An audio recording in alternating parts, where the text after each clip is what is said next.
All right, so joining me now is Kate Bartow, a Christian missionary, and someone who's become a friend of mine after we went to Haiti together, and I did some reporting down there on some of the incredible things that she experienced and did down there as kind of a lifelong missionary in Haiti. So, Kate, thanks for coming on board here today. Hey, thanks, Dan. Good to be here. And yeah, and I wish it was under a better topic that we could be talking about, but I read your blog post and really just a stunning account of what the prisons are like in Haiti. And was this in the town of Jeremy, the Yeah, prison, the yeah, it's particular right prison where that you you visited? you and I actually probably drove right by there when you were there. Yep, it's right in Jeremy. Yeah, and here I'm putting the picture up here on the screen so people can see it. But yeah, there's you took a couple pictures. Now they're pretty secretive about this. Is that right? I mean, I Yeah, saw people super commenting like, "How secretive. did you get a picture of this?" And So, so what happened there? so I mean, my whole life I always secretly video people. So I'm pretty good at it. But I took my little purse and I started video recording before I walked in, and then I put it in my purse so just the little camera was sticking out. And then I videoed and I kind of held my purse, so that I was able to get it. And then I just took screenshots of the video. Wow, it's and the pictures are stunning, and really your account is stunning. And I'll give the cliff notes here, and I can let you describe more. But really, a sad account of, I mean, just dozens and dozens of people jammed into small, confined spaces, Yeah. sleeping on concrete floors. They have buckets for their, for their waste, and they have to sleep next to that. Yeah. And this is just, obviously, I mean, and I don't know what's the I mean, there's so much we can get into here, Kate. Like, what's the justice system like? What I mean, what even if I people mean, did it's, commit crimes, I mean, this just seems like really shocking conditions. Like, to describe a little bit about what you saw when you went, and why you went, why you were going there, and then what you saw when you went there. so I've always really, really wanted to go to the prisons. That's just something that's been heavy on my heart for years and years. And I just never have gone because, I mean, you were there. You get so busy and you kind of get in your routine of what you're doing. And so I just never got the chance to go. But this last trip, my friend Jacques, he he's been kind of trying to do meals and stuff for the guys, but it really costs a lot. I mean, you're feeding 380 some men and women and children. Yeah. So it costs In a around country seven. where it's already hard for enough for people to get food and eat in certain Yes, yeah, areas. yeah. Like, and especially right now, food is just really, really expensive. So um, it was, it costs for one meal, one really good meal. It costs around $700 for everyone for 380 people. Wow. So, um, so yeah, he started doing that, and we had gone in there originally because he teaches them how to make detergents and stuff, so that when they get out of prison, they kind of have a trade. They have something that they know can sell and do, and so we originally went in to do that, um, but then we just got caught up with buying their wallets and buying their purses and listening to their stories and talking with them and holding their hands, and that we didn't end up doing it. So I think he was going to do it today or yesterday, but Mm. So what is because when I was there with you and we were, I was riding around on, one of your guys, mopeds or little motorcycles, whatever you guys call them. yeah, But, I don't have license there, like, and I think I only saw one cop the entire time I was there yeah, in Jeremy. So what uh-huh. is the police system like there? What's the court system like? Like, how are they determining who's getting thrown into these prisons? You told a heart-wrenching story of, I think, a teenage boy who got in there for street fighting and Yeah. had been in there for some time. So tell us a little bit about what's going on there with the justice system. I mean, it's extremely corrupt, right? So, um, certain police, are really good and really good hearted and they really want to help their country.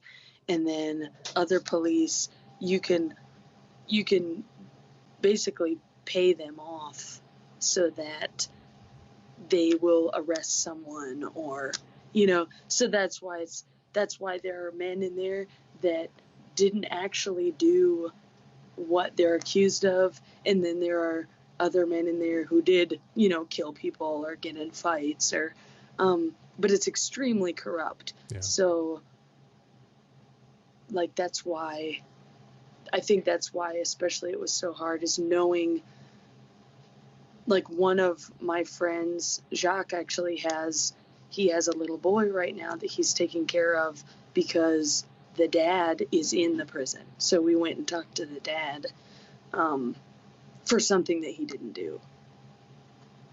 And what is the what is the is there like is the court system at all reliable, or is it non-existent, or how does someone, like a 15-year-old, because here you have a 15-year-old that gets accused of a crime and they're a juvenile. Obviously there's there's different sets of rules for them and all of that, but here it sounds like you got a 15-year-old just chucked into prison for fighting, and he's living in this like a sardine jammed in a can with no human rights whatsoever. Yeah. And then especially when you don't have any family, to kind of fight for you or stand for you, which is this kid. I mean, he's a street kid, so he doesn't have anybody kind of fighting for him. So you just stay in there until somebody is able to get you out, or until maybe they're sick of having you in there, Yeah. So it's there is a system, but it's Haiti, so at the same time there's no system. Yes. Yeah. Corrupt from top to bottom, basically. Yeah. And I remember too, and like you can see how it would be easy too to, like, if you wanted to, for whatever reason, get somebody thrown in there, because I mean, I remember just sitting outside. We went to the town there, and I think I bought some M&Ms or something. And, the little kids were like reaching in my pocket, like trying to get it, and like, but they're just out on the street and they're poor and they, they have nothing. He was one of those kids. Yeah. So you would have met him. Yeah. It's so sad. So when you saw, I mean, so you've been going to Haiti for years, and, this, I guess, was this your first time, you said, going to one of these prisons? Yes. My first time. Yeah. And, it's heartbreaking enough to see, first of all, the people are amazing there. So like you do see a lot of poverty, but you also see a lot of just of the human spirit and people, overcoming their circumstances. And you see a lot of that. Not that there's no strife or anything like that. Obviously there is, but you see a lot of that awesomeness of the human spirit shining through. But for sure. But the level of poverty is just, like, compared to America, it's stunning. Like, it's just something you don't forget and you can't get out of your mind. Now, the prison is just a whole nother level of that. I mean, that's like extreme poverty within the extreme poverty. Yeah. So you've been there you know Haiti very well. You know people there. You're there all your life. So what was your, like, feeling after you saw the prison?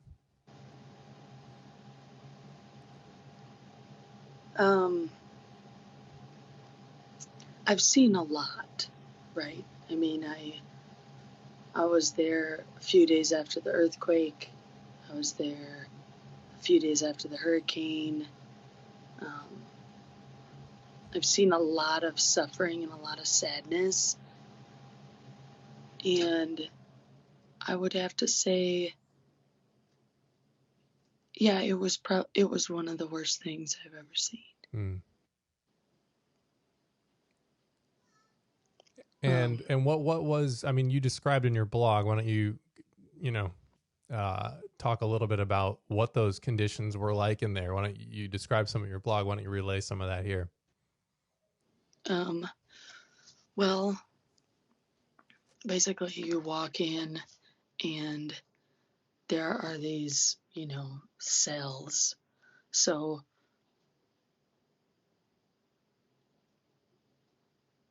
and they're just packed in there, and it's hot and there's no ventilation.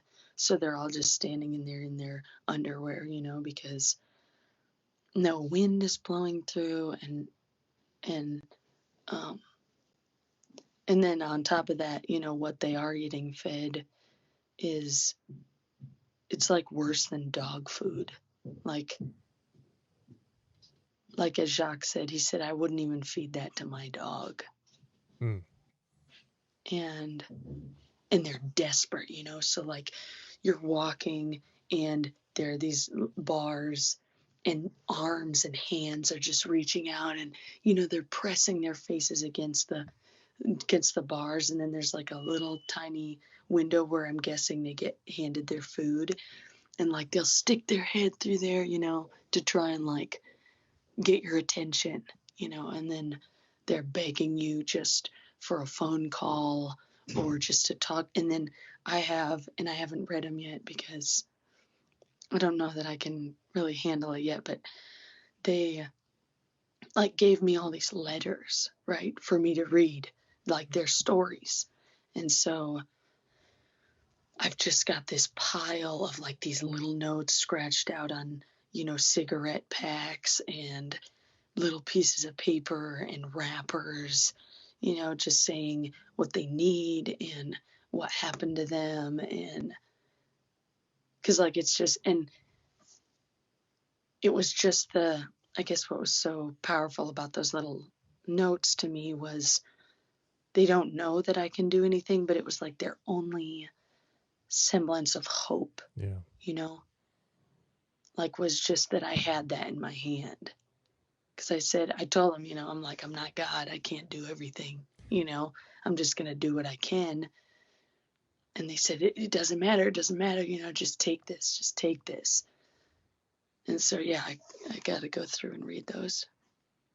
Man, that is crazy stuff. That is powerful. And it really makes you question a lot of, I'm sure, you know, after seeing it, it makes you question like a lot of things and like, how do you go back to normal life after just knowing that, we can walk, like, as you mentioned in there, like you walked in free and walked out as free as you came in, but Yeah. now you've got this just image seared in your mind of what some Yeah. of these people, and look, and let's be clear here, like I'm sure some of them did commit crimes to get in there, but They regardless did. I of mean, there that, were guys who were like, hey, you know, yeah, I killed somebody, or, you know, just talking to me like normal. So, yeah, there were a lot of guys who had committed crimes, you know, but but none of that justifies no. the scene you're describing here. Mm-mm. And like I talked to them, you know, like I talked about in my blog, I lifted myself up, you know, and I'm standing on this 5-gallon bucket and my face is pinned between those bars, and I'm talking to them and I'm looking down on, you know, 60 men, and they're all talking to me and they're smiling, and I, you know, and it became very real to me Mm. that I am no different, you know, like, because I'm not gonna lie, you know, there's somebody that I want to kill right now, like legit, take him out, and and and so, you know, so I teased him about that, and you know, I was like, I just wouldn't get caught, I wouldn't get stuck in here like you guys, and they laugh, but it's true. Like if we get real with ourselves, you know, we've done in our lifetimes, we've done a lot of things that we probably, if we were in Haiti or if the wrong person saw us or the wrong person caught us, you know, that could have been us Yeah. in just a different time or a different place. Yeah, and on a bigger scale, from God's perspective, we're all sinners. As you mentioned in your blog, Yeah. like if you desire and you're angry at somebody, you've committed murder in your heart. So Yeah. so we're all guilty under God's law. And so as you said in the blog, which was well put, we're all, we're still all the same, regardless of the mistakes we Yeah. made. We're all still human. Yeah. And we're seeing that in America. I know I've seen like Lauren Daigle and a few of these other artists have visited prisons, and in here in America, and it's that reminder that, hey, like, we're not just going to throw you away and forget about you because you made a mistake and you did something, no matter how awful it was. Like, you're still a human, you're still made in the image of God, and we should still Yeah. care about you, even if you got to do your time. I mean, that's fine. Like, Yeah. you got to do your time, but we're still gonna care about you, not just throw you away. Yeah. And Yeah. so you see that, and that's in an American prison, which aren't great, but compared to what you saw down there, it just sounds horrific. And you have a way that you want to help these people. You've launched a GoFundMe. So tell us about what, if people wanted to contribute to this GoFundMe, like what will be happening with the funds that they send to this? Well, I mean, right now, it would just be my goal is to just provide the prisoners with one good meal a week. And I think that that's pretty minimal, you know? Right. And I mean, the eventual goal is if I got, 380 people who wanted to give, $2 a week, that would be the goal. You give $2 a week and and that would provide them with just one meal a week. And then I want to be selling their purses and their Yeah. wallets, and then that can go towards little things that they want, you know, just that they can buy in there, like if they want, extra food, or if they wanted underwear, or that that um their crafts, you know, Mm. because that's something that really moved me was that they were still creating. Yeah. Because I feel like when we stop creating is when we are completely hopeless, Mm. you know?